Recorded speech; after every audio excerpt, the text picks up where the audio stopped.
Alors la nuit est tombée sur Carquettou et on est dans une autre atmosphère puisque Jean-Claude, vous avez organisé chez vous une veillée. Là, on voit les gens qui sont derrière nous. C'est ça, on peut appeler ça comme ça? C'est une veillée, comme il arrive souvent que nous en faisons.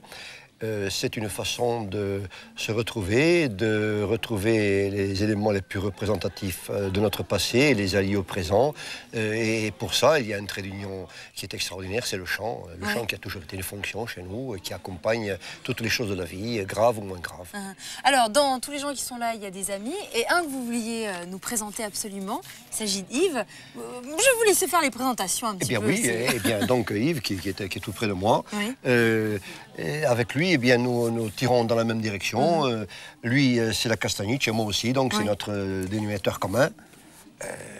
C'est le chant, moi c'est aussi un peu le chant, mais d'une autre façon. Et puis c'est la châtaigneraie, ce sont les arbres, les châtaigniers qui sont plus que des arbres, qui sont nos arbres frères. Et lui, il pourra vous en dire d'ailleurs peut-être plus que moi. Oui, parce que Yves, il fait beaucoup de choses et entre autres, je crois que vous êtes producteur de farine de châtaigne, c'est ça?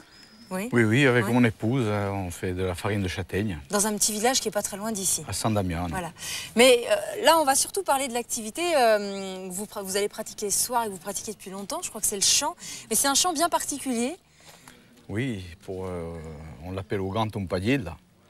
Plus communément, on l'appelle de la polyphonie. Donc il fait partie de la polyphonie. Mais moi, je veux pas faire le lien entre la polyphonie en général et au grand tompadil, qui est vraiment précis et qui focalise le chant corse, le chant de notre région, de la Castagnice. Ah, parce qu'il y a vraiment un chant de la région de la Castagnice?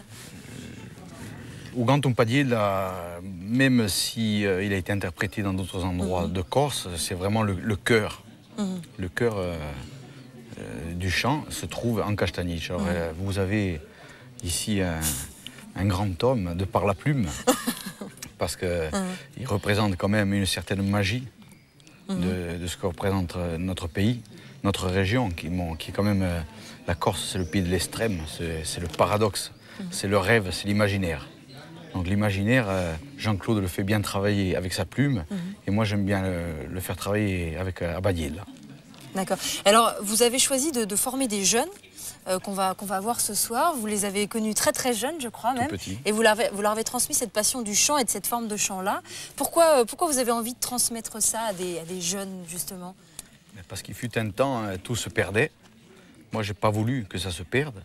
J'ai pas voulu suivre la mouvance de la mode, des groupes de l'argent, etc., etc. J'ai voulu rester pur. J'ai le droit de le rester. Donc, moi, j'ai travaillé dans ce sens-là. J'ai pris des jeunes, très jeunes, et j'ai essayé de leur inculquer le vrai sens de la polyphonie, qui n'est qu'un maillon de la chaîne culturelle corse. Et quand vous dites le vrai sens de la polyphonie, ça veut dire quoi alors? Qu'est-ce que vous avez essayé de leur apprendre? Le sens, c'est une manière d'être, de vivre, de penser, de rêver et d'être soi-même, c'est tout, d'être corse. Mais c'est une façon aussi, Jean-Claude lui parle de la Corse et il essaie de la faire aimer à travers ses livres. Vous avez l'impression de la faire découvrir sous un aspect... Non, c'est la même chose. Oui. J'ai l'impression quelque part que lui est le prolongement de ce que j'écris et nous nous réunissons quelque part justement autour d'un chant et justement c'est un rêve commun, une projection à travers une réalité. Le chant, oui, et surtout la paillette, là, c'est un art du chant unique au monde, quelque chose d'indéfinissable mais qui nous unit très fortement.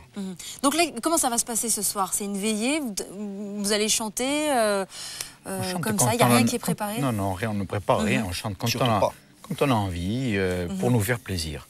Et je pense que si on se fait vraiment plaisir, on fera plaisir aux autres aussi.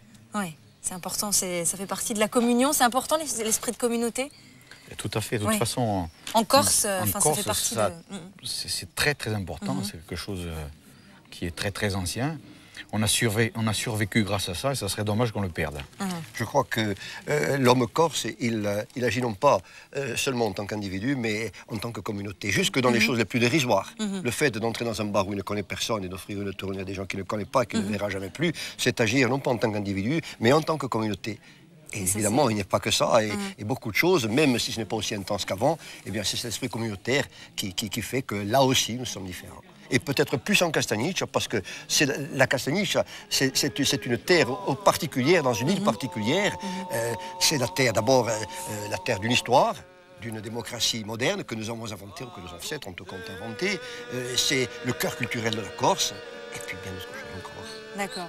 Bah, écoutez, ce que je vous propose, c'est que cette communauté, on la rejoigne, parce qu'il y a un bon repas qui fait aussi l'objet de la veillée. Puis on écoutera Yves avec vos amis en train de chanter. Nous y allons de ça. Merci beaucoup. Merci à tous. À bientôt. Au revoir.